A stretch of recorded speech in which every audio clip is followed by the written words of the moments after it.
2018 میں اقتدار میں آنے کے چند ہی دن کے بعد پاکستان کے ہر اخبار کے فرنٹ پیج پہ عارف نقوی صاحب کی تصویر تھی وزیر اعظم عمران خان صاحب کے ساتھ، جو آپ سب نے اپنے اخباروں میں لگائی، فرنٹ پیج پہ لگائی، کہ وزیر اعظم ہاؤس میں عارف نقوی صاحب بیٹھے ہوئے ہیں اور آدھی کابینہ بیٹھی ہوئی ہے اور کسی بڑے اہم معاشی معاملے کے اوپر ایک کانورسیشن ہو رہی ہے۔ اور 2018 میں ہی آپ نے لیڈ سٹوری اخباروں میں لگائی آپ لوگوں نے کہ with PM taking personal interest, the KE deal is soon going to be sealed۔ کہ وزیر اعظم کے اپنے انٹرسٹ لینے پہ جو کے الیکٹرک ہے اس کی ڈیل جو پچھلے 5 سال ہمارے دور میں رکی رہی، وہ اب ڈیل انشاءاللہ اللہ کے کرم سے اور دیگر کچھ نوازشوں سے جو شاید اللہ کی نہیں تھیں، کسی اور کی تھیں، اب یہ ڈیل ہو جائے گی۔ اب میں آپ کو بتاؤں عارف نقوی صاحب کون ہیں؟ 2-3 دن سے تو ان کا تذکرہ چل ہی رہا ہے۔ یہ وہی عارف نقوی صاحب ہیں جن کو امریکہ کی عدالتوں میں اقتصادی معاشی جرائم کی پاداش میں، منی لانڈرنگ کی پاداش میں 290 سال کی سزا کا عندیہ دیا گیا ہے۔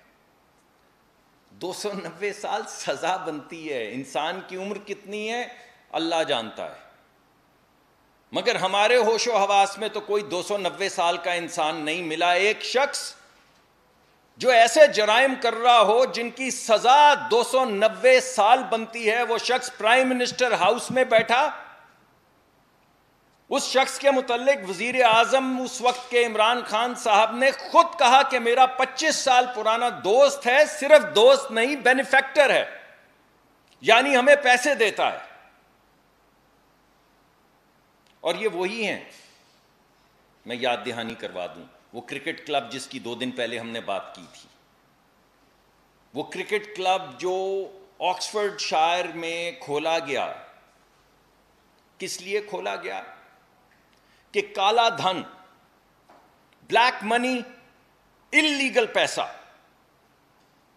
جو پاکستان میں نہیں آ سکتا، اس کو لانڈر کرنے کے لیے، جس کو منی لانڈرنگ کہتے ہیں، کالا دھن سفید کرنے کی ایک طریقہ کار کے لیے پہلے ایک زمین لی گئی آکسفورڈ شائر میں، وہاں پہ ایک کرکٹ کلب کھولا گیا۔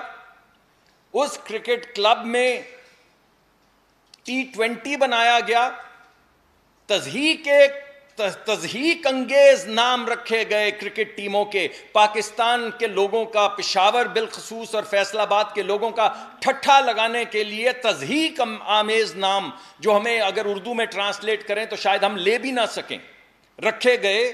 اور اس کرکٹ ٹیم کے اوپر مہمان خصوصی تھے عمران خان صاحب، اور مقصد یہ تھا، اور وہ جو اخبار میں آیا ہے فائنینشل ٹائمز میں، اس میں لکھا ہے اسپورٹس اینڈ ڈرنکس، کہ یہاں پہ اسپورٹس اور مشروبات یہاں پہ پیش کیے جائیں گے، عمران خان صاحب اس کی صدارت کریں گے، اور یہ اللہ کے لیے، یعنی فلینتھرپی کے لیے، یعنی خیراتی کاموں کے لیے یہاں پہ پیسے اکٹھے کیے جائیں گے۔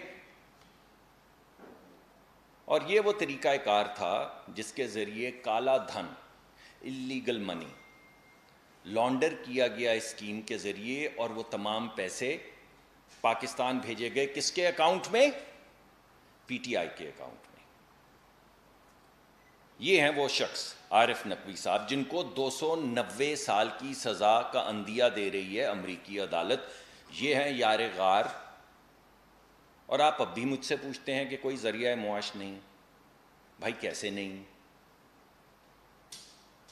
2 ملین پاؤنڈ انہوں نے یکمشت بھیجے، 2 ملین پاؤنڈ ابراج انویسٹمنٹس کے اکاؤنٹ سے نکال کے 2 ملین پاؤنڈ جو ہیں عمران خان صاحب کو بھیجے پی ٹی آئی کے اکاؤنٹ میں، اللیگلی منی لانڈر کر کے، کالا دھن جس کی پاکستان میں اجازت نہیں، کیونکہ کسی کارپوریشن سے کوئی سیاسی جماعت پیسے نہیں لے سکتی، کسی غیر ملک سے کوئی سیاسی جماعت پیسہ نہیں لے سکتی، کسی غیر ملکی سے کوئی سیاسی جماعت پیسہ نہیں لے سکتی۔ تینوں چیزیں وہاں پہ ہوئیں، مگر وہ پھر بھی صادق اور امین۔ اور ہم اب بھی گناہگار ہیں. ہم آج بھی چور ہیں, وہ آج بھی صادق اور امین ہیں. تو پہلا مقدمہ تو میں آپ کے سامنے یہ رکھنا چاہتا تھا کہ ایک شخص جو شامل گناہ ہے, شریک جرم ہے, ابیٹر ہے, اس شخص کا جس کو 290 سال کی سزا کا عندیہ امریکی عدالتیں دے رہی ہیں, وہ کیسے صادق اور امین ہے؟ اب میں دوسرا مقدمہ آپ کے سامنے پیش کر دیتا ہوں. آپ کو یاد ہوگا کہ یہاں پہ بحریہ ٹاؤن کا ایک مقدمہ چلا تھا. آپ کو یاد ہوگا کہ نہ جانے کتنے ارب, یعنی اتنے ارب جتنے میں گن نہیں سکتا, اتنا جرمانہ ہوا تھا. سپریم کورٹ آف پاکستان نے کیا تھا ان کو. اسی کمپنی کا ملک ریاض صاحب کا پیسہ, انلیگل پیسہ, انگلستان میں پکڑا گیا. اکنامک کرائمز ایکٹ, پہلا جرم کی سزا کہاں ہو رہی ہے؟ امریکہ میں. یعنی پاکستانی نژاد سب سے بڑا مجرم جس کو 290 سال سزا امریکہ میں ہو سکتی, کس کا دوست ہے؟ صادق اور امین کا. اب یہاں پہ لندن آ جائیے, امریکہ کو چھوڑیے. یہاں پہ $250 million, 190 million pound economic crimes act. Economic crimes act کا کام کیا ہے کہ کالا دھن پکڑا جائے اگر تو اس کو کانفسکیٹ کر لے. یہ ہے انگلستان کا اکنامک کرائمز ایکٹ. انگلستان میں اکنامک کرائمز ایکٹ کے تحت بحریہ ٹاؤن کا ملک ریاض صاحب کے خاندان کا 190 ملین پاؤنڈ, جو $250 ملین, جو 1/4 ہے پورے IMF کا پروگرام جو ہم اس وقت رن کر رہے ہیں, وہ پکڑا گیا, بسٹ ہو گیا. انہوں نے پکڑ لیا, فریز کر دیے اکاؤنٹ. تو پاکستان نے یہاں کی کابینہ میں ایک سیکرٹ ڈاکیومنٹ جو ہے اس کو سیل کیا, اور اس سیکرٹ ڈاکیومنٹ کے ذریعے یہ گارنٹی ملی وہاں پہ عدالتوں کو کہ وہ پیسہ, منی لانڈرنگ کا, چوری کا, کالے دھن کا پیسہ جو حکومت پاکستان کو ملنا چاہیے تھا, کیونکہ اکنامک کرائمز ایکٹ یہ کہتا ہے کہ جو پیسہ پکڑا جائے انلیگل, وہ صرف اس ملک کو دیا جائے گا جہاں سے وہ پیسہ آیا ہے, صرف اس ملک کو دیا جائے گا. یہاں پہ کابینہ میں عمران خان صاحب خود سیل کرواتے ہیں ایک ڈاکیومنٹ جس کی کوئی سمری نہیں ہے.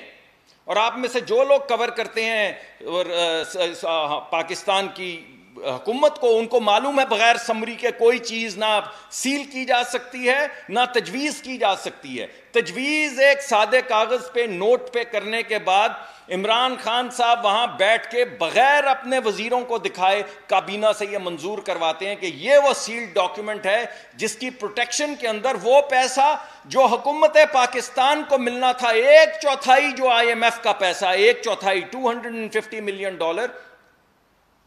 وہ بحریہ ٹاؤن کے اکاؤنٹ میں جمع کروا دیا. ملک ریاض کے اکاؤنٹ میں وہ پیسہ جمع کروا دیا. مگر پھر بھی صادق اور امین رہے. کیا خاص بات, کیا خوب بات ہے. پھر بھی کیا رہے؟ صادق اور امین.